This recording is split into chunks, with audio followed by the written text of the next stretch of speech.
Bonjour, suite, troisième partie donc de la vidéo sur les pompes à chaleur. Voici donc des applications numériques de calcul de puissance élec, calorifique et frigorifique sur une machine RO. Commençons par une explication avec une vue intéressante. Donc pour une pompe à chaleur, PAC RO.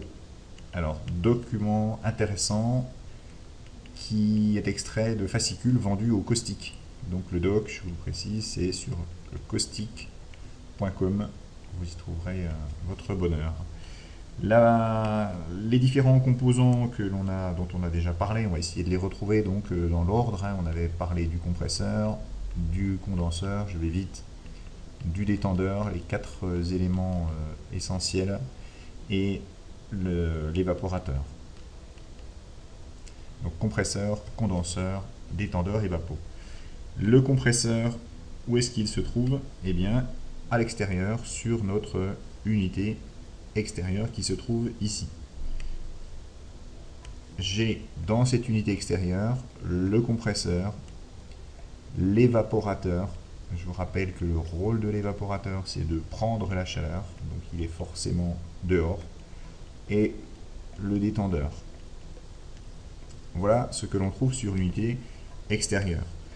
Le module hydraulique ou unité intérieure, mais celle-là pour le coup c'est plutôt un module hydraulique. Ce module hydraulique ici, il comprend bien, le dernier composant qu'il manque, c'est-à-dire le condenseur.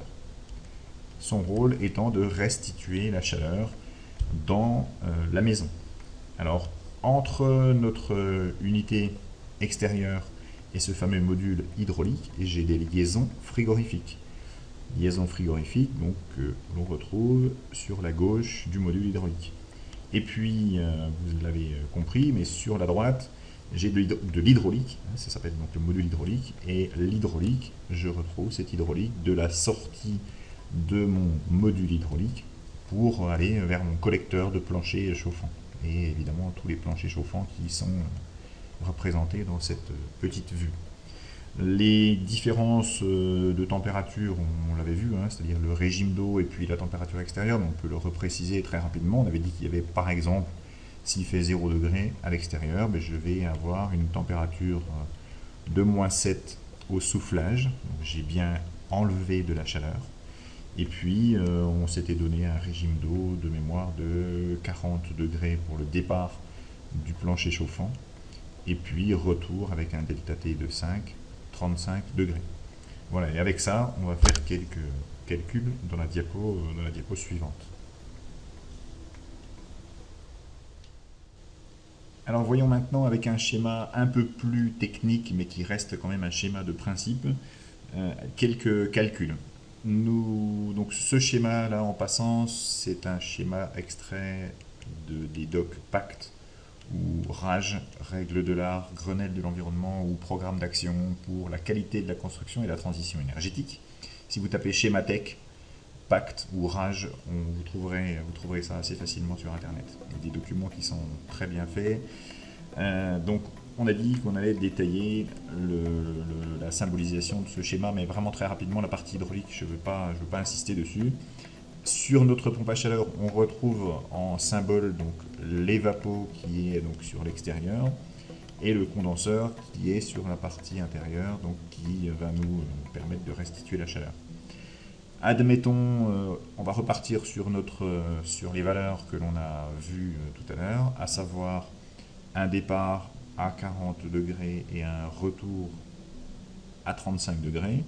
Alors juste en deux mots peut-être, on a ici donc le circulateur. Ici vous avez un ballon, un volume tampon qui permet donc d'avoir le volume suffisant d'eau pour l'installation et puis qui limite l'incidence du dégivrage. Et puis quelques éléments classiques, vase d'expansion, disconnecteur, pot de décantation, vanne d'équilibrage, filtre à tamis, etc. Et puis la régulation qui est symbolisée ici. Donc il nous manque une petite information que l'on va se fixer. On va se donner un débit.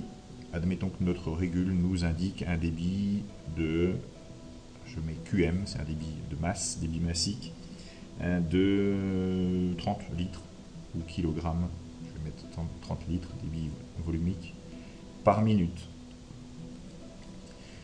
Eh bien, je vais appliquer ma formule. Simplement, il faut se rappeler que mon débit QM, je dois l'avoir en kilogrammes par seconde. Donc, il nous faut transformer ce débit en litres par minute en kilogrammes par seconde. Les litres, on va supposer qu'un litre égale 1 kg. Donc 30 litres par minute, c'est 30 kg par minute. Et évidemment, si je les veux en litres kilogrammes par seconde, je vais diviser par 100. Si j'en ai 30 par 60, pardon. Si j'en ai 30 en une minute, j'en ai donc 60 fois moins. C'est-à-dire que QM est égal à 30, je vais le mettre directement en kilogrammes par seconde, mais divisé par 60. Et 30 sur 60, c'est 3 sur 6, c'est 1,5, c'est donc 0,5 kg par seconde.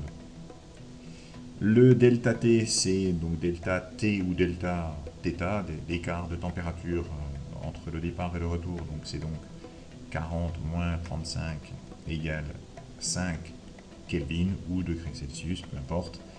Et il faut se rappeler de la valeur de C ou CP. Le C de l'eau, c'est 4,18 485 si vous préférez, 4,18 kilojoules par kilogramme par, je vais mettre Kelvin puisque j'ai mis les Kelvin au-dessus. Et j'applique ma formule. La formule est la suivante. P égale QM fois C fois delta θ, c'est-à-dire 0,5 pour QM. Il est là, 0,5. Le C, ben c'est 4,18. Et puis mon écart de température fois 5. C'est-à-dire 0,5 fois 4, ça fait 2. 4,18 divisé par 2. 2 fois 5, ça doit faire à peu près 10. Et la valeur exacte, c'est 10,45. Donc j'ai une puissance de 10,45 kW. Donc ça, c'est la puissance calorifique, puissance restituée dans la maison. Admettons que ma machine soit alimentée, on va mettre ça d'une autre couleur pour le repérer, électriquement, qu'elle soit alimentée avec une tension de 236 volts, je la mesure. Je mesure à la pince ampère-métrique une intensité de 6,8 ampères. Je ne sais pas trop où on va tomber, mais c'est pas grave. Et puis, je vais calculer la puissance électrique. Donc, puissance électrique pour un moteur monophasé, P égale U fois I fois cosinus phi. Cosinus phi, c'est un angle de déphasage. On ne rentre pas dans les détails, on pourrait le faire dans une autre vidéo, mais partons sur un cosinus phi de 0,9. Si c'était une résistance, par exemple, on n'aurait pas de cosinus phi, ce serait 1. Donc, on applique la formule. P égale U 230, je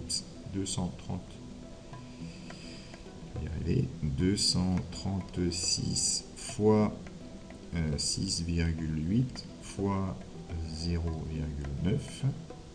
La puissance élec est égale à, alors là on va, il est là, donc 236 fois 6,8 fois 0,9, on a une puissance de 1444 watts cette fois.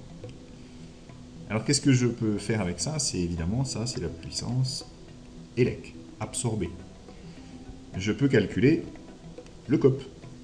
On avait dû voir ça, que dans une petite vidéo, on avait vu que le COP, c'était égal à puissance calorifique sur puissance élec. On fait une application numérique bête, sauf qu'il faut faire attention à une petite chose. Ici, j'ai des kilowatts, et là, j'ai des watts. Alors, si j'avais mis, au lieu de mettre 4,18, si j'avais mis 4185, j'avais des watts. Bon, c'est pas grave. Pas très compliqué à convertir. 10,45 kW, c'est 10 450 watts. Je vais enlever l'unité, parce qu'on ne met pas l'unité dans le petit calcul. Divisé par 1444. J'ai le 0 qui est passé à la trappe. Alors, on va faire 10 450 divisé par 1444. Ça risque de faire un bon cop. 10 450 divisé par 1444 égale un cop de 7,2. 7,2. Sans unité, c'est un cop. C'est-à-dire que, qu'est-ce que ça signifie? C'est si je paye 1 kWh d'électricité, eh bien je vais avoir 7,2 kWh gratuits. Donc pour 1 acheté, j'en ai 7 gratuits. Et puis dernière petite chose que l'on peut faire, histoire de compléter un peu le petit exercice, c'est se rappeler que la puissance calo, c'est égal à la puissance élec plus la puissance frigo. Donc je connais celui-ci, je connais celui-ci, je peux estimer la puissance frigorifique de la machine. Donc puissance frigo est égale à puissance calo moins puissance élec. Donc P frigo, puissance frigo est égale à 10 450 moins 1444. Bon, ben ça fait à peu près 9000. P frigo environ égal à 9000 watts. Voilà, avec ça j'ai tout trouvé. J'ai la puissance frigo, j'ai le COP, j'ai mesuré la puissance élec et puis évidemment la puissance calorifique.